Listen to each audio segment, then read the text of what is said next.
하나님 말씀 요한복음 15장 9절로 17절 말씀 신약성경 174쪽에 있습니다. 한 절씩 교독합니다. 아버지께서 나를 사랑하신 것 같이 나도 너희를 사랑하였으니 나의 사랑 안에 거하라. 내가 아버지의 계명을 지켜 그의 사랑 안에 거하는 것 같이 너희도 내 계명을 지키면 내 사랑 안에 거하리라. 내가 이것을 너희에게 이름은 내 기쁨이 너희 안에 있어 너희 기쁨을 충만하게 하려 함이라. 내 계명은 곧 내가 너희를 사랑한 것 같이 너희도 서로 사랑하라 하는 이것이니라. 사람이 친구를 위하여 자기 목숨을 버리면 이보다 더 큰 사랑이 없나니 너희는 내가 명하는 대로 행하면 곧 나의 친구라. 이제부터는 너희를 종이라 하지 아니하리니 종은 주인이 하는 것을 알지 못함이라. 너희를 친구라 하였노니 내가 내 아버지께 들은 것을 다 너희에게 알게 하였음이라.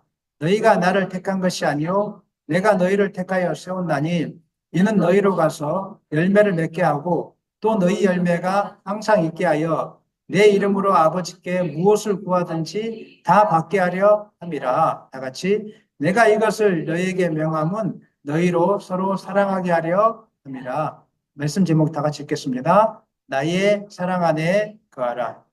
요한복음 13장에서 17장까지의 말씀은 예수님이 잡히시는 날 밤에 하셨던 그런 말씀입니다. 그러니까 상황을 보시면 아시겠지만 좀 긴장감이 흐르는 상황이죠. 그리고 이제 제자들과 헤어져야 되는 상황이고, 제자들은 뭔지도 모르고 헤어진다는 말에 좀 두려움을 갖고 있는 상황이었고, 그러면서 이제 앞으로 닥칠 환란을 바라보면서 예수님은 어떤 환란을 당하게 될지 이미 알고 계셨어요.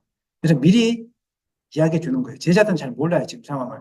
이야기해 주는 거예요. 그래서 첫 번째는 예수님이 제자들이 열매 맺는 삶을 살기를 원하셨어요. 예수님을 대신해서 사역을 해서 복음의 열매를 맺기를 원하셨어요. 어떻게 열매를 맺을 것인가? 그것은 바로 나의 안에 거하는 것. 주님의 참 포도나무 대신 주님에게 붙어 있는 것. 주님에게 붙어 있다는 것이 무엇입니까? 주님만을 바라보고 주님 말씀 앞에 순종하는 것. 그러면 열매를 맺게 되어 있다고 이렇게 이야기하고 있습니다. 참 포도나무이신 주님 앞에 붙어 있다는 것은 다른 말로 이야기하면 또 나는 아무 가능성이 없습니다. 나의 힘으로는 아무것도 할 수 없습니다, 주님.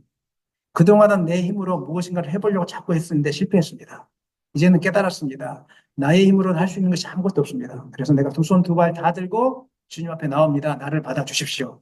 이것이 바로 주님 안에 거하는 삶이고, 그리고 이제부터는 주님의 말씀이면 무조건 순종하겠습니다. 지금까지는 내가 계산해 보면서 이거는 지켜도 될 말씀, 이거는 내 수준에서 안 되는 말씀, 이거 따졌는데 지금 이제 그런 거 없습니다, 주님. 오직 주님이 시킨 대로 다 할 겁니다, 저는. 이렇게 하면 다 원하는 대로 기쁨을 하겠습니다. 이것이 바로 참 포도나무이신 주님 안에 거하는 삶이라는 것을 지난 시간에 배웠습니다. 그리고 이제 오늘 본문은 그 뒤에 이어서 나의 사랑 안에 거하라 이렇게 이야기하고 있습니다. 한마디로 이야기하면 너희도 서로 사랑해야 된다. 왜 이야기를 해줬을까요? 환란의 때에 환란의 때를 이길 수 있는 비결은 서로 사랑하는 것밖에 없습니다. 그래서 주님은 다시 환란의 때를 앞두고 서로 사랑해야 된다. 이야기를 하려고 조금 복잡한 이야기를 조금 오늘 많이 나와 있거든요. 오늘 본문은 혼자서 읽어보면 이게 무슨 말인지 모를 수도 있습니다. 갑자기 친구라는 이야기가 나오기 시작하고 갑자기 왜 이 본문이 나왔는지 이 본문만 보면 모르겠지만 이 뒤에 나온 18절부터 읽어보면 주님이 왜 이 말씀을 하셨는지를 우리가 깨닫게 되어집니다. 그래서 성경 말씀을 묵상할 때 중요한 것은 부분도 중요하지만 전체 내용을 본 다음에 부분을 살필 때 그 내용을 조금 더 명쾌하게 이해할 수가 있게 되는 것입니다. 오늘 본문은 사랑으로 시작해서 사랑으로 끝나고 있습니다. 알겠습니다.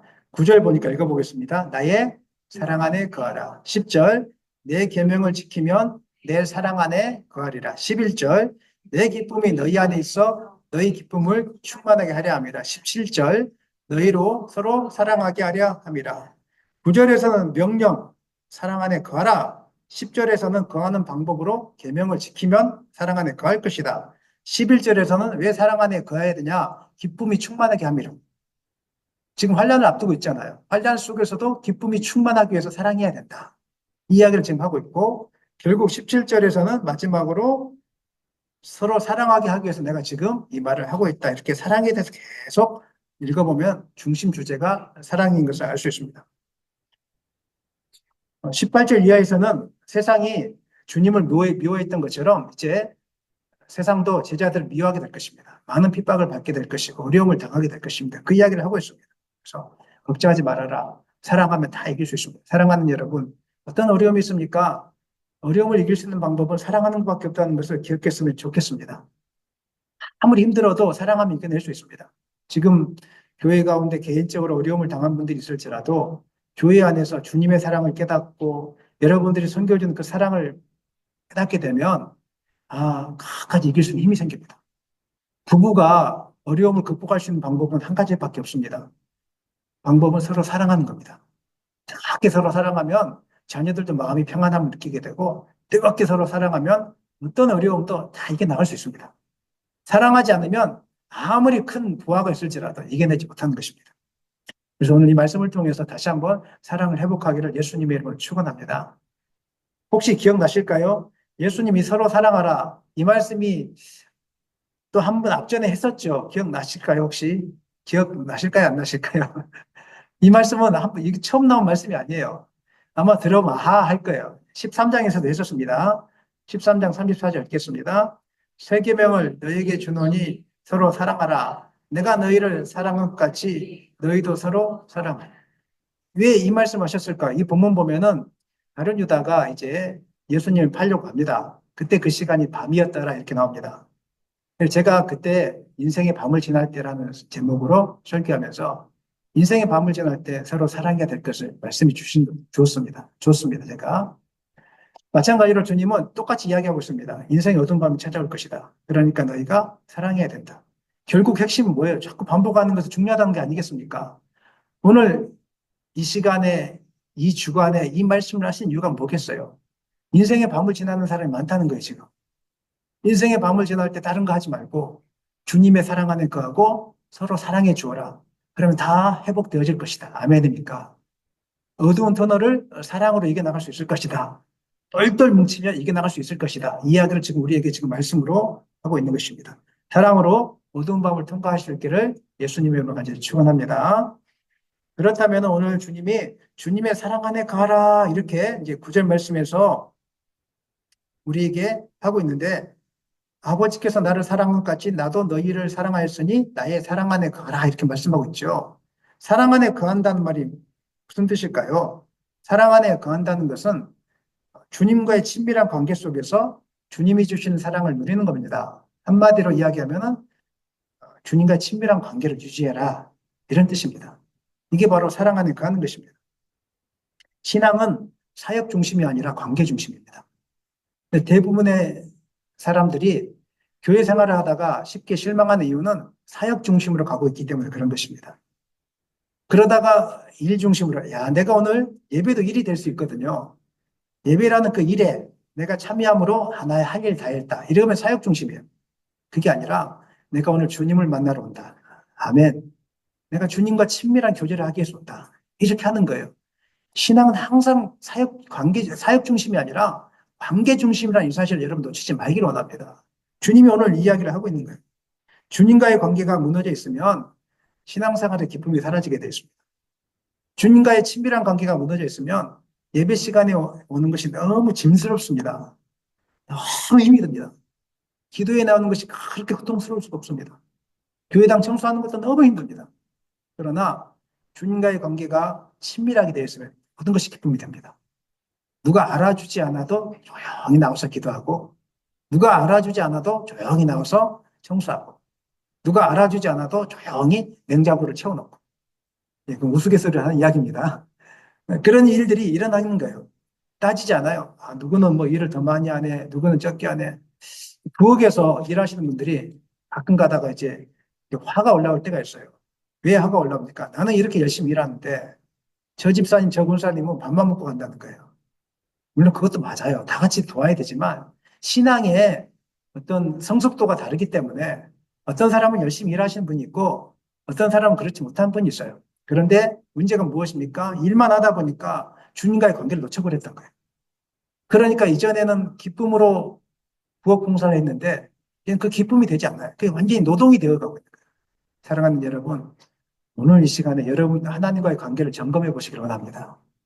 하나님과의 관계가 얼마큼 친밀한지 안 한지를 한번 점검해 보셨으면 좋겠습니다. 사도행전에 기록된 제자들의 모습을 보니까 환란이 찾아오고 핍박이 찾아오고 매 맞고 감옥에 갇히고 그런 일이 있었거든요. 복음을 전하다가 늘 얻어맞히고 욕을 먹고 했는데 사도행전에 보니까 그럼에도 불구하고 성령과 기쁨이 충만하였더라. 왜 그랬을까요? 오늘 이 본문이에요. 주님의 사랑 안에 거했기 때문에.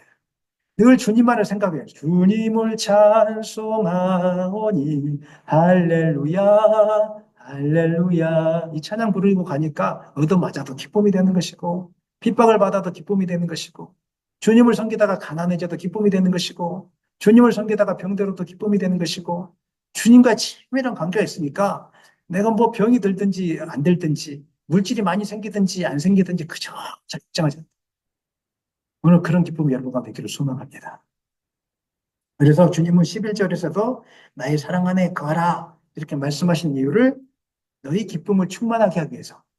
여러분 기뻐하는 삶을 살고 싶으십니까? 기뻐하는 삶을 살고 싶으십니까? 그렇다면 주님과의 관계를 점검해 보시길 바랍니다. 날마다 주님과 친밀한 관계를 위해서 노력하시길 바랍니다. 그러면 기쁨이 충만하게 넘쳐나게 될 것입니다. 교회는 사역을 잘하는 것도 필요하겠지만은 사역만 잘해서는 되지 않습니다. 교회는 주님과의 관계를 친밀하게 다져야 되는 것입니다. 예배 전에 우리가 찬양 가운데 나가는 이유도 주님과의 은혜를, 주님과의 관계를 회복하기 위해서 우리가 찬양하는 것이고, 제가 예배 전에 많이 힘드시겠지만 아이들을 키우신 분들은 조금 더 일찍 나오시라고 하는 이유는 기도하는 시간들을 통해서 주님과의 관계를 만들어내기 위해서. 우리도 아무리 친한 사람일지라도 처음 만날 때 어색하지 않습니까? 집사님들과 제가 자주 보는 사이지만 또 주일날 오랜만에 보면 좀 어색하거든요. 그래서 뭐라고 이야기합니까? 자, 커피 한 잔 드시죠. 이렇게 좀 국물을 떼는 시간들을 갖잖아요. 이것도 맛있는 거 있습니다. 뭐 이렇게 하면서 아유 뭐, 뭐 머리를 좀 자르셨네요. 옷을 바꾸셨네요. 이렇게 하면 국물을 떼잖아요. 아무리 친한 사이일지라도. 주님과의 관계도 마찬가지입니다. 국물을 좀 오셔서 쫙 떼놔야 그다음부터 예배 시간에 충만한 하나님과의 사랑이 회복되어지고 그다음 기쁨이 충만히 넘쳐나게 되는 것입니다. 그래서 여러분들이 찬양하는 시간, 기도하는 시간을 놓치지 않고 영적으로 공부되는 시간인 줄 아시고 기쁨으로 이 시간들을 준비하면서 오시기를 간절히 부탁드립니다. 주님은 그럼 어떻게 주님과 또 제자들과 우리와 주님이 친밀한 관계를 유지할 것인가? 이걸 하나 모델을 제시해 주세요. 모델이 있어야 될 거 아니에요. 어떻게 해야 되는지 그 모델을 바로 하나님 아버지와 주님과의 관계로 이 모델을 제시하고 있습니다. 9절 다시 한번 읽겠습니다. 9절 빨간 글씨만 시작. 아버지께서 나를 사랑하신다. 혹시 아니 거기까지만요. 하나님 아버지께서 예수님, 성자 예수님을 어떻게 사랑했는지 여러분 보신 적 있으세요? 못 봤는데 사랑까지 사랑하라고 하잖아요. 그렇죠? 우리는 본 적이 없지 않습니까? 우리는 본 적이 없지만 성경에 나온 기록들을 보면은 하나님 아버지께서 예수님을 얼마나 사랑했는지를 우리가 볼 수 있습니다. 첫 번째는 하나님 아버지와 예수님과의 친밀한 관계는 하나님 아버지께서 아들 예수님을 불러주는 호칭을 보면 알 수 있습니다. 우리가 특별히 사랑하는 사람들을 부를 때 부르는 호칭들이 있습니다. 여러분 자식들이 사랑스럽고 귀여운 뭐라고 부르십니까? 내 강아지 이렇게 부르죠. 그렇다고 좀 해주세요. 안 하신 분들도. 내 강아지 이렇게 불러요. 그럼 여러분 사랑하는 상대 부부끼리는 또 어떻게 부르세요? 여러분 어떻게 부르십니까? 어이 이렇게 부르세요? 자기야, 여보, 뭐 아니면 또 애교 섞인 말로 부르겠죠. 사랑하는 호칭이. 하나님 아버지도 예수님 그렇게 부르셨어요. 어떻게 부르셨냐면 요한복음 3장 17절 보니까 내 사랑하는 아들이요, 내 기뻐하는 자라. 예수님 세례 받으실 때 분명하게 이야기해 주셨어요. 예수님을 통해서 내 사랑하는 아들이요, 내가 기뻐하는 자다. 이렇게 사랑했다는 거예요. 그 안에 하나님의 사랑이 담겨 있어요. 너무 사랑해. 내가 내 아들을 너무 사랑해. 이 이야기가 지금 담겨 있는 거예요. 두 번째 보면은 하나님 아버지와 예수님과의 친밀한 관계는 소유하는 거에 보면 또 알 수 있습니다. 사랑하는 사이에서 내 것과 당신 것을 따로 정해놓지 않습니다. 곧 내 것이 당신 것이고 당신 것이 내 것입니다. 예를 들면 부모가 사랑하는 자식이 맛있는 음식을 사달라고 했을 때 돈 아깝다고 안 사줍니까? 돈은 조금 없지만 그래도 사줍니까? 어떻게 하세요? 사주잖아요. 집사님 안 그러세요? 사주잖아요. 그 사주고 나서 아깝다 이렇게 생각하지 않잖아요. 뭐라도 해주고 싶잖아요. 애들이 마트 안 데려가고 싶지만 데려가면 애들이 뭐 사달라고 하면은 살 생각이 없었지만은 애들이 사달라고 하면 사줘요. 애들은 아빠 것이 결국 자기 건 줄 알아요. 그냥 아빠는 말만 하면 다 주는 것 줄 알아요. 왜 이런 게 가능하죠? 친밀한 관계니까 가능하지 않습니까? 남의 자식이 여러분한테 뭐 사달라고 사줍니까? 안 사줘요. 우리는 안 사줍니다. 내 자식이니까, 친밀한 자식이니까, 내 소유가 자식 소유고, 자식이 내 거고, 뭐 이렇게 하면서 그냥 소유에 대한 개념이 사라지는 거예요. 하나님도 마찬가지입니다. 하나님은 아들 예수님을 너무 사랑하셨기 때문에 아들에게 모든 걸 다 맡기셨어요. 성경에는 그런 내용들이 많이 기록되어 있습니다. 요한복음 3장 35절 읽겠습니다. 아버지께서 아들을 사랑하사 만물을 다 그의 손에 주셨다. 이 본문을 그냥 읽었으면 넘어갔는데 앞에 조건이 무엇입니까? 아버지께서 아들을 사랑해서 어떻게 사랑했다고요? 너무 사랑한 거예요. 너무 사랑해서 만물을 다 그의 손에 주시죠. 만물은 누구 것입니까? 아버지 하나님 것이잖아요. 만물을 예수님 손에 다 부탁하셨어요. 그다음 마태복음 28장 18절 읽겠습니다. 예수께서 나와 말씀하여 이르시되 하늘과 땅의 모든 권세를 이르시. 아버지 하나님께서 하늘과 땅의 모든 권세를 아들 예수님에 주시다는 거예요. 얼마나 사랑했으면 그랬을까요? 그 다음에 요한복음 17장 10절 읽겠습니다. 예수님의 기도문입니다. 시작. 내 것은 다 아버지의 것이요 아버지의 것은 내 것이온데 내가 그들로 말미암아 영광을 받은. 예수님도 알고 있어요. 아버지가 나한테 줬다. 아버지 것이 내 것이다. 이게 무슨 관계라고요? 너무 친밀한 관계이기 때문에 소유를 구분하지 않고 아버지가 아들에게 다 줬다는 것입니다. 이렇게 사랑하고 있다는 것을 하나님은 나타내 보이셨지만 우리가 관심이 없으니까 잘 몰랐던 거예요. 그래서 오늘 제가 여러분에게 지금 찾아내주고 있는 것입니다. 세 번째로 아버지 하나님과 아들 예수님과의 친밀한 관계는 계획을 아들에게 알려주는 것에서 알 수 있습니다. 사랑하는 사람 사이에는 비밀이 없죠. 그렇죠? 사랑하는 사람 사이에는 앞으로 미래 계획을 이야기하잖아요. 앞으로 우리 이렇게 해야 될 것 같아요. 앞으로 우리가 이사를 해야 될 것 같아요. 또 앞으로 우리가 이렇게 살아야 될 것 같아요. 애들 교육은 어떻게 해야 될 것 같아요. 사랑하는 사이에는 비밀이 없어요. 그 나무에게 그런 이야기 해준 적 있습니까? 이야기 안 해줍니다. 부부 사이에서는 뭐 재산 이야기, 부모님에 대한 이야기, 은밀한 이야기까지 부부 사이에는 가능해, 사랑하니까. 물론 사랑하지 않으면 그런 이야기 하지도 않겠죠. 하나님 아버지도 예수님에게 그런 이야기를 다 해줬습니다. 우리 요한복음 5장 20절 시작. 아버지께서 아들을 사랑하사 자기가 행하시는 것을 다 아들에게 보이시고 또 그보다 더 큰 일을 보이사 너희로 놀랍게 여기게 하시. 우리는 몰랐는데 그동안 읽을 때 아버지께서 아들을 사랑하사 이 말이 많이 나와서 성경에는 아버지께서 예수님을 사랑했다 이야기가 나와서 자기가 행하는 것을 다 아들에게 보여주셨어요. 그걸 보고 예수님이 또 행하신 거고 또 예수님이 하나님께서 가르쳐 주셨으니까 예수님이 그 말을 듣고 모든 공생의 사역 기간 동안 행했다는 것을 우리가 알 수 있습니다. 그 다음에 12장 49절 한번 읽겠습니다. 시작. 내가 내 자유로 말한 것이 아니요 나를 보내신 아버지께서 내가 말할 것과 이룰 것을 친히 명령하여 주셨으니. 아버지께서 사랑해서 아들에게 무엇을 해야 될지 이야기 주니까 아들이 너무 기뻐서 아버지 말씀에 순종했다는 거예요. 친밀한 관계는 이렇게 순종의 관계가 되어집니다. 아버지가 말해주면. 사랑하는 여러분, 하나님과의 관계가 친밀하십니까? 여러분과 하나님과의 관계가 친밀하십니까? 그러면 그 증거가 무엇이냐면 하나님의 음성 듣기를 사모합니다. 무슨 일이 생겼을 때 주저하거나 흥분하거나 급하게 서두르지 않고 하나님 아버지의 뜻을 구합니다. 하나님이 이렇게 행하신 뜻이 무엇일까요? 구하면서 마음속이나 우리 성경을 읽다가 깨닫게 하는 음성이 있다면 그냥 무조건 순종하는 것입니다. 순종을 잘하는 사람의 특징은 하나님과의 관계가 친밀하다는 것입니다.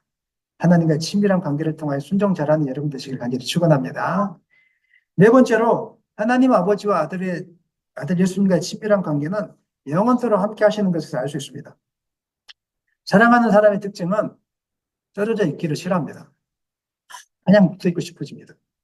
저는 지금도 제 아내와 붙어 있고 싶지만 이전에 결혼하기 전에는 더 붙어 있고 싶었죠. 떨어지는 것이 어려워서 자꾸 붙어 있고 싶어지고 이렇게 보고 싶어지고 저는 우리 교회 공동체 집사님들 관계가 서로 보고 싶어지는 관계가 되기를 소망합니다. 멀리 떨어져 있으면 생각나고 멀리 떨어져 있으면 우리 교회가 가고 싶어지고 멀리 떨어져 있으면 그분이 뭐 하고 있을까 생각나는 그런 친밀한 관계가 있어졌으면 좋겠습니다. 그럴 때 어떤 어려움도 우리가 함께 이겨낼 수 있는 것입니다. 요한복음 8장 29절 읽겠습니다. 나를 보내신 이가 나와 함께 하시도다. 나는 항상 그가 기뻐하신 일을 행함으로 나를 혼자 두지 아니하셨느니라. 하나님 아버지가 힘들 때 어려울 때 끝까지 함께 했다는 것을 예수님이 고백하고 있습니다. 사랑하는 사이니까 한 번도 떠난 적이 없고 힘들 때 함께 해주시고 능력이 없을 때 능력을 주시고 괴로울 때 위로해 주시고 하나님께서 이렇게 예수님이 공생의 사역을 잘 감당할 수 있도록 이렇게 도와주셨다는 것입니다. 그리고 마지막으로 하나님 아버지와 예수님과의 친밀한 관계는 영광을 함께 누리는 관계를 통해서 알 수 있습니다. 여러분들은 자녀들이 잘 되는 것이 좋습니까? 안 되는 것이 좋습니까? 다시 한번 묻겠습니다. 자녀들이 공부를 잘하는 게 좋습니까? 못하는 게 좋습니까? 자녀들이 건강하게 잘 자라나는 게 좋습니까? 약하게 자라는 게 좋습니까? 네. 자녀들이 상장 하나 받아오는 게 좋습니까? 상장 못 받아서 웃는 게 좋습니까? 상장 하나 받아오는 게 좋죠. 왜 그래요? 아들이 잘 되고 자녀가 딸이 잘 되면 내가 기쁨이 되는 거예요. 그리고 자녀가 잘 되면요, 부모가 영광을 받아요. 올림픽에 나가서 그 올림픽 금메달을 따고 은메달을 따고 동메달을 딴 그 선수들 보면은 부모님들을 다 이렇게 찾아가잖아요. 부모님들 만나고 결국은 동네에다 플래카드 써놓잖아요. 누구 집 자손 누구 금메달 뭐 이런 거 했지 않습니까? 자식이 잘 되면 부모가 영광을 받습니다. 오늘 예수님과의 하나님과의 관계가 바로 그런 관계, 영광을 같이 소유하는 관계였다는 것입니다. 요한복음 8장 54절 읽겠습니다. 예수께서 대답하시되 내가 내게 영광을 돌리면 내 영광이 아무것도 아니거니와 내게 영광을 돌리시는 이는 내 아버지시니 곧 너희가 너희 하나님이라 칭하는 그이시니라. 내게 영광을 돌리면 아무것도 아니다. 내가 스스로 메시아라고 했다면 아무것도 아니다. 그런데 아버지가 나를 높여주셨다. 아버지가 나를 메시아로 인정해 주셨다. 내가 스스로 메시아라고 한 게 아니라 아버지께서 나를 높여주신 것이다. 왜요? 내가 높아짐으로 아버지가 영광을 받기 때문에. 내가 메시아로 인정됨으로 인해서 구약시대 때 예언되었던 하나님의 약속이 성취되는 것을 보면서 백성들이 하나님은 진짜 살아계시구나. 하나님 진짜 살아계시구나. 하나님 영광 받으십시오. 이 이야기를 고백할 거니까 하나님께서 아들을 높여주셨다는 거예요. 그래서 아들의 영광이 곧 아버지의 영광이다. 아버지와 아들의 영광을 같이 공유하기 때문에 서로 친밀한 관계고 사랑하는 관계라는 것을 이렇게 말씀하고 있는 것입니다. 그러면서 주님이 이렇게 이야기하십니다. 주님 뭐라고 이야기하냐면, 우리 빨간 글씨만 또 읽겠습니다. 시작. 나도 너희를 사랑. 아버지가 호칭에 있어서 소유와 계획을 공유함에 있어서 영원토록 함께함에 있어서 영광을 함께 누림에 있어서 사랑 하나 되었고 사랑을 나타냈던 것처럼 나도 너희를 똑같이 사랑했다. 이렇게 지금 예수님께서 말씀하고 있는 것입니다. 예수님은 우리를 불러주실 때 뭐라고 불러주실까요? 사랑하는 아들아 이렇게 불러주시죠. 사랑하는 딸아 이렇게 불러주십니다. 그런데 오늘 본문에 보니까 뭐라고 부르냐면은 15장 13절로 14절 읽겠습니다. 시작. 사람이 친구를 위하여 자기 목숨을 버리면 이보다 더 큰 사랑이 없나니 너희는 내가 명하는 대로 행하면 곧 나의 친구라. 예수님 뭐라고 이야기하냐면 이제 너와 나는 친구다 이렇게 이야기해줘요. 이게 말이 안 되는 거거든요, 사실은. 예수님 어떤 분이십니까? 경배받아야 될 분이잖아요. 근데 친구라고 호칭을 하겠다는 거예요. 친밀한 관계로 나가겠다는 거예요. 이제는 종과 주인의 개념이 아니라 복종하고 순종하는 개념이 아니라 친밀하게 이야기해주고 들어주는 관계로 나아가겠다고 오늘 본문에서 이야기를 하고 있는 것입니다. 여기서 친구라는 것은 단순히 알고 지내는 사이가 아닙니다. 여기서 친구라는 것은 목숨을 내어주는 그런 관계를 이야기하고 있는 거예요. 그래서 13절 보면은 자기 목숨을 버리면 이보다 더 큰 사랑이 없다고 이야기하잖아요. 오늘 본문을 그냥 읽으면 갑자기 왜 이 본문이 나왔지 이렇게 생각해요. 그런데 아까 본문의 조건절 하나님께서 아버지를 사랑한 것처럼 나도 너희를 사랑했다. 어떻게? 친구처럼. 그 친구는 그냥 밥 먹고 좋은 곳에 놀러 가는 그런 개념이 아니라 목숨을 내어주는 그런 친구. 나는 너희를 위해서 목숨을 내어줄 수 있어. 예수님이 저와 여러분을 위해서 십자가 위에 달리셔 주셨습니다. 그래서 죄를 다 죄와 사망의 권세에서 다 벗어나게 해주신 것입니다. 이런 개념에서 친구입니다. 우리가 같이 뭐 그냥 밥 먹고 노는 친구 이런 개념이 아닙니다. 목숨을 내어주는 친구. 너무 사랑하기 때문에 그만큼 저와 여러분을 사랑했다는 것입니다. 이 사실을 기억해 주셨으면 좋겠습니다. 그리고 유대 문화에서는 제자가 스승을 선택하는 문화였습니다. 유대 문화는 제자가 선생님 나를 제자로 맞아 주십시오. 이런 문화였어요. 그런데 예수님은 그렇게 하지 않았습니다. 예수님은 직접 가서 제자들을 선별했습니다. 기억하시죠? 직접 찾아가셨습니다. 요한복음 15장 16절 시작. 너희가 나를 택한 것이 아니요 너희가 너희를 택하여 세웠다. 본문을 따로따로 읽으면 이해가 안 돼요, 이 본문을. 그런데 예수님은 유대 문화를 보면서 내가 이렇게 사랑했어, 이렇게 이야기하거든요. 유대 문화에서는 어떻게 했다고요? 제자가 스승을 찾으러 와요. 그런데 주님은 어떻게 했다고요? 친구니까, 목숨을 내어놓는 친구, 내가 너를 사랑하는 친구니까 너희들이 나를 찾아온 것이 아니라 내가 너희들을 찾아가서 세워줬다고 이야기하고 있어요. 베드로가 3번 부인하고 난 다음에 가서 또 물고기를 잡고 있지 않습니까? 우리 같으면 어떻게 하겠어요? 기사님들 같으면 어떻게 하겠습니까? 그렇게 배반하고 가면 다시는 안 보겠다고 하겠죠. 근데 주님은 너무 사랑해서 그렇게 하지 않았어요. 직접 찾아가서 베드로야 네가 나를 사랑하느냐 3번 물어보셨어요. 3번 부인했던 것처럼 3번 물어보셔서 회복해줬다는 그런 이야기가 있어요. 그러면서 그에게 사명을 부치시켜 주셨던 거예요. 가만히 생각해 보세요. 지금 주님이 여러분을 찾아오고 있습니다. 아멘입니까? 끊임없이 여러분의 마음의 문을 두드리고 있어요. 내가 너에게 복을 줄 것이다. 내가 너를 일으켜 줄 것이다. 내가 너에게 사명을 줄 것이다. 내가 너를 크게 사용할 것이다. 그런데 우리가 하나님과 친밀한 관계를 멀리하고 일에 분주하다 보니까, 물질에 분주하다 보니까, 우리의 시선이 다른 데 가 있다 보니까, 그건 신경을 못 쓰는 거예요. 하나님 끊임없이 주님 우리 가운데 지금도 문을 두드리고 찾아오고 있는데, 마음의 문만 열고 하나님께 엎드리면 하나님 다 해결해 주시는데, 그렇게 하지 못하고 있기 때문에 우리가 하나님의 은혜를 누리지 못하는 것입니다. 사랑하는 여러분, 마음의 문을 열고 주님의 음성을 듣기를 소망합니다. 여러분이 어둠의 터널을 지나고 있다면 그것은 여러분을 망가지게 하기 위한 수단이 아닙니다. 하나님께로 돌아오기 위한 수단일 것입니다. 성경은 고난은 우리를 하여금 징계 수단이 될 수 있겠지만 고난을 통해서 주님께로 나아오게 하겠습니다. 형제가 주님을 떠났을 때 얼마나 고통당했습니까? 하지만 그 순간에도 아버지는 아들이 돌아오기를 원하고 있었습니다. 오늘 주님은 여러분이 주님께로 돌아오기를 원하고 있습니다. 그리고 여러분이 가만히 있으면 주님이 여러분에게 찾아오셔서 각가지 이야기해 주십니다. 제발 문을 열어라. 깨닫게 해주려고 때로는 고난 속에 당근비를 하시기도 하시고 때로는 여러 가지 내가 생각하지 못했던 환경들을 만들어주세요. 제가 예배 시간 때마다 무슨 기도를 하냐면 어떤 집사님들이 이번 주에 못 나오신다 그러면 주님 예배자를 보내주십시오. 끊임없이 기도하거든요. 예배자를 보내주십시오. 그럼 놀랍게 하나님이 역사하세요. 이번 주 금요일 날도 이제 추석 명절을 지나고 나서 제가 철야 기도를 하고 다시 시작해야 되겠다. 하나님이 다시 시작하라는 사인들을 곳곳에서 보내줬거든요, 저한테. 이 목사야, 너 쉬면 안 돼. 끊임없이 기도해야 돼.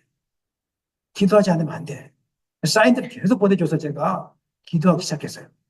그리고 기도하면서 하나님 아버지 금요 기도 때 온 식구들이 나왔으면 좋겠습니다. 그랬더니 하나님 온 식구들이 다 나오게 주셨어요. 여러분들이 여러분 스스로 그냥 나온 것 같지만 하나님이 제 기도 가운데 응답해 주셔서 여러분 마음을 움직이시고 나오게 하심으로 은빛교회와 하나님이 함께하고 있다는 것을 직접 보여주신 거예요. 아멘 한번 하십시다. 아멘. 하나님의 음성을 듣고 반응하면 돼요. 오늘도 지금 양심의 마음속에 하나님이 여러 가지 생각들을 주실 거예요. 이거 하지 말, 안 했으면 좋겠다. 이거 했으면 좋겠다. 안 했으면 좋겠다인데 굳이 막 누구의 말을 듣고 끌려가거나 그렇게 하지 않았으면 좋겠습니다. 누가 뭐라고 할지라도 나는 하나님의 음성만 듣고 따라가겠다. 그러면요, 하나님이 항상 은혜를 부어주세요. 왜냐하면 하나님은 여러분에게 복 주시기를 원하시기 때문에. 그래서 오늘부터 지금까지 잘해오셨지만 하나님과 더 친밀한 관계를, 하나님의 음성 듣는 연습들을 많이 하셨으면 좋겠습니다. 하다 보면은 하나님은 모든 것들을 해결해 주실 것입니다. 그리고 예수님은 소유에 있어서, 첫 번째 호칭에 있어서 우리를 친구라고 불러줬다면, 그 다음엔 소유에 있어서도 우리에게 모든 것을 다 주시려고 하시는 분이세요. 그만큼 사랑한다는 뜻입니다. 요한복음 15장 7절 읽겠습니다. 너희가 내 안에 거하고 내 말이 너희 안에 거하면 무엇이든지 원하는 대로 구하라. 그리하면 이루리라. 14장 13절 똑같은 말인데 읽겠습니다. 너희가 내 이름으로 무엇을 구하든지 내가 행하리니 이는 아버지로 하여금 아들로 말미암아 영광을 받으시게 하려 함이라. 복음을 증거하러 가는 제자들에게 걱정하지 말아라. 나하고 친밀한 관계를 유지하면 내가 모든 걸 다 줄게. 실제로 복음을 증거하러 가는 제자들이 아무것도 없었을 때 영적인 능력을 주셨어요. 그러니까 제자들이 가는 곳마다 병자를 치료하고 귀신을 쫓아내고 그다음에 먹을 것을 공급받고 이런 일들이 실제적으로 그들 사역 가운데 일어나게 됐다는 것을 보게 되어집니다. 심지어 베드로는 성도들이 함께 모여서 마가의 다락방에서 기도하고 있었을 때 감옥에 갇혔는데 감옥문이 열리는 그 기적을 경험하지 않겠습니까? 그 기적이 사도행전에만 일어난 기적입니까? 지금도 일어날 수 있습니까? 지금도 일어납니다. 그러니까 여러분 걱정하지 마세요. 내 이름으로 무엇을 구하면 내가 어떻게 하겠다고요? 행하겠다고 말씀하고 있지 않습니까? 이게 무슨 뜻입니까? 내가 너를 너무 사랑해. 예수님이 여러분 너무 사랑하세요. 이거 하나 붙잡았으면 좋겠습니다. 너무 사랑해서 내 이름으로 무엇을 구하기만 하면 내가 행합니다. 왜 행합니까? 아버지로 하여금 아들로 말미암아 영광 받으시려고. 여러분의 기도가 응답되면 사람들이 무엇을 깨닫습니까? 하나님 살아계시구나. 아, 기도하면 되는구나. 그러면서 나도 예수님 믿고 기도해 봐야 되겠다. 아, 하나님 살아계시구나. 주님께 경배드려야 되겠다. 이런 고백들을 하게 되기 때문에 하나님이 높아지기 때문에 하나님 이런 일들을 시행하신다는 것입니다. 주님이 이런 일들을 시행하신다는 것입니다. 사랑하는 여러분, 기도하지 않으면 아무것도 받을 수 없습니다. 오늘 기도의 자리로 나오기를 소망합니다. 그냥 기도가 안 돼도 한 시간 앉아있는 것부터 연습하세요. 그냥 앉아있는 거예요, 와서. 저도 기도만 매번 되는 게 아닙니다. 안 될 때는 그냥 앉아있어요. 그리고 똑같은 기도를 한 시간 동안 해요. 여러분들은 어떤 분들은 막 여러 가지 기도를 막 복합적으로 하려고 하는데 그렇게 하지 마시고 가장 중요한 기도 한 가지를 가지고 반복적으로 하나님 도와주세요. 하나님 도와주세요. 이루어질 때까지 해보세요. 그럼 한 시간 금방 갑니다. 많은 기도 제목을 가지고 앉아있으면 이게 기도하다가 헷갈리기도 하고 지겹기도 하고 아이고 어떻게 기도하다가 이런 마음부터 와요. 그렇게 하지 마시고 지금 여러분 마음속에 당장 해결해야 될 한 가지 기도 제목 있습니까? 그거 가지고 일주일을 엎드려 보세요. 그거 가지고 아침에도 엎드리시고 점심에도 엎드리시고 저녁에도 엎드려 보세요. 그러면 기도가 풍성해져요. 내 이름으로 무엇을 구하면 아버지가 예수님이 시행하십니다. 아멘. 아멘. 여러분 이 약속을 붙들고 기도하는 일에 전심으로 나아갈 수 있기를 예수님의 이름으로 간절히 축원합니다. 예수님께서 아버지 하나님의 자신을 향한 사랑과 예수님 자신의 우리를 향한 사랑을 말씀하시는 이유는 우리로 하여금 이와 같은 사랑을 하라고 권면하기 위해서 너희들도 이와 같은 사랑을 해라 이야기를 하려고 지금까지 이렇게 여러 가지 이야기를 하셨다는 것입니다. 그래서 9절 하반절에서는 나의 사랑 안에 거하라 이렇게 말씀하시고 17절에서는 내가 이것을 너에게 명함은 너희로 서로 사랑하게 함이라 이렇게 말씀하고 있습니다. 그런데 이 사랑은 우리가 의지적으로 할 수 있는 것이 아닙니다. 율법에 보면 서로 사랑하라 이런 계명이 있지 않습니까? 이웃을 내 몸같이 사랑하라 이런 계명이 있죠. 이스라엘 백성은 이걸 의지적으로 율법적으로 지키려고 하다가 실패했습니다. 그래서 주님이 새 계명을 주겠다고 이야기했습니다. 너의 의지로 되는 게 아니야. 성령이 임해야 돼. 이 이야기를 하는 거예요. 성령이 임해야 이 계명을 지킬 수 있어요 하면서 새 계명을 주겠다고 말씀하신 것입니다. 9절에 보면 또 이렇게 이야기하고 있습니다. 9절 읽겠습니다. 아버지께서 나를 사랑하신 것 같이 나도 너희를 사랑하였으니 나의 사랑 안에 거하라. 중요한 것은 사랑하신 것 같이 나의 사랑 안에 거하라 이렇게 하고 있어요. 사랑하는 것 같이 너희들도 서로 사랑해라. 이런 뜻입니다. 이 말씀의 뜻은 뭐냐면 결국 사랑이라는 것은 노력의 결과가 아니라 한 인격을 만나는 것이 중요하다는 것입니다. 저도 인생을 살면서 여러분들의 목사님, 또 여러분들의 성도님들을 만났거든요. 근데 어떤 분들은 매번 화를 내시는 분이 있어요. 어떤 목사님은 제가 섬겼던 목사님 중에 어떤 목사님은 무슨 일을 할 때마다 화를 내요. 조금만 삐뚤어져도 화를 내고 아침에 출근하면 1시간씩 화를 내고 있고 그래서 제가 어떻게 됐겠습니까? 저도 모르는 사이에 화를 내고 있더라고요. 그래서 온유한 사람을 또 만났어요. 모든 것을 주시고 그냥 기도하시는 분을 만난 거예요. 그래서 그다음부터 이제 또 내가 온유해지기 시작하고 기도하는 사람이 되더라고요. 여러분들은 그렇지 않습니까? 주변에 나눠주기를 좋아하는 사람 만나면 나눠주게 되죠. 그리고 온유한 사람 만나면 그냥 넘어가잖아요. 근데 세상 말로 째째한 사람 만나면 나도 째째해져요. 밥값을 안 내려고 하는 사람 옆에 있으면 나도 밥값을 같이 안 내게 돼요. 근데 서로 내려고 하는 사람 만나면 나도 내가 먼저 낼게 막 이렇게 돼요, 나서. 무슨, 뭐예요, 우리는? 인격을 통해서 인격이 바뀌는 거예요, 우리가. 만남이 중요합니다. 어떤 교회를 만났느냐가 중요하고, 어떤 사람을 만났느냐가 중요한 겁니다. 주님 지금 이 얘기를 하고 있는 거예요. 나는 사랑이 넘치는 인격을, 사랑이 넘치는 하나님이야. 이 이야기하고 있어요. 내가 사랑이 넘칠 것 같이. 내가 억지로 노력해서 되는 게 아니라, 네 안에 거하면, 나를 만나면, 나와 친밀한 교제를 하면, 너희도 스스로 사랑하는 사람이 될 수 있다. 아멘입니까? 하나님, 주님 깊이 만나시기를 원합니다. 주님을 깊이 만나야 용서가 되어져요. 주님을 깊이 만나야 사랑하는 사람이 되어져요. 주님을 깊이 만나야 모든 것을 기쁨으로 감당할 수 있어요. 아무리 사역을 열심히 해도 사랑하는 관계가 아닌 분들이 많아요. 제가 교회 사역을 하면서 가장 안타까웠던 것들은, 안타까운 분들은 목사님을 속이는 분들이 있어요. 부목사님들은 다 알고 있거든요. 근데 담임 목사님을 속이세요. 집에서는 삶이 엉망진창이에요. 부부관계 엉망진창이에요. 그런데 담임 목사님 앞에서는 충성과 헌신을 다해요. 음식을 대접하고, 그다음에 뭐 양복을 해드리고, 그다음에 교회가 무슨 일 있으면 헌금을 많이 하고, 집에 가면 부부관계 엉망진창이에요. 담임 목사님 몰라요. 부목사님만 알아요. 속이 천불이 나요. 나도 천불이 나는데, 담임 목사님을 속여서 모르는데, 나도 천불이 나는데, 이걸 담임 목사님께 말씀할 수도 없고, 말씀드릴 수도 없고, 하나님 얼마나 천불이 나겠습니까? 근데 여러분들이 이런 믿음의 길을 가지 않았으면 좋겠습니다. 사람에게 보여주려고 하는 믿음은 노력하는 믿음이에요. 성가대도 열심히 하고, 그 다음에 성가대 끝나고 나면 주일 앞에서 열심히. 수련회 때 나와가지고 잠을 안 자고 열심히. 하나님 그거 원하지 않으세요. 주님이 원하는 것은 그거 하지 말라는 거예요. 그거 하지 말고 주님이 원하는 것은 주님과의 친밀한 관계로 나오라는 거예요. 아멘입니까? 이거 회복감 없이 다른 거 할 수 없어요. 친밀한 관계를 회복감이 없이 사역을 해서는 안 됩니다.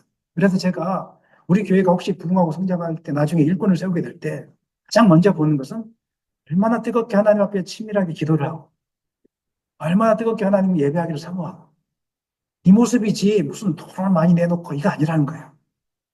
저는 다 보면 알거든요. 뭐 성가대 하겠습니다. 뭐 이거 아니에요. 주님을 너무 사랑해서 보이지 않는 곳에서 기도하고 보이지 않는 곳에 섬기고 이런 분들이 일꾼으로 세워지면 그 교회가 행복해지는 것입니다. 여러분 모두가 그렇게 되기를 소망합니다. 본문 메시지의 핵심이 무엇입니까? 사랑하는데 우리 의지로 사랑하라고요? 아닙니다. 주님과의 친밀한 관계를 유지함을 통해서 그 인격이 우리 가운데 머물게 하라는 것입니다.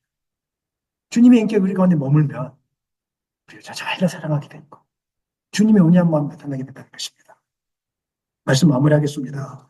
사랑하는 여러분, 어려움을 이길 수 있는 힘은 서로 사랑하는 것으로 가능하게 되는 것입니다. 아멘입니까?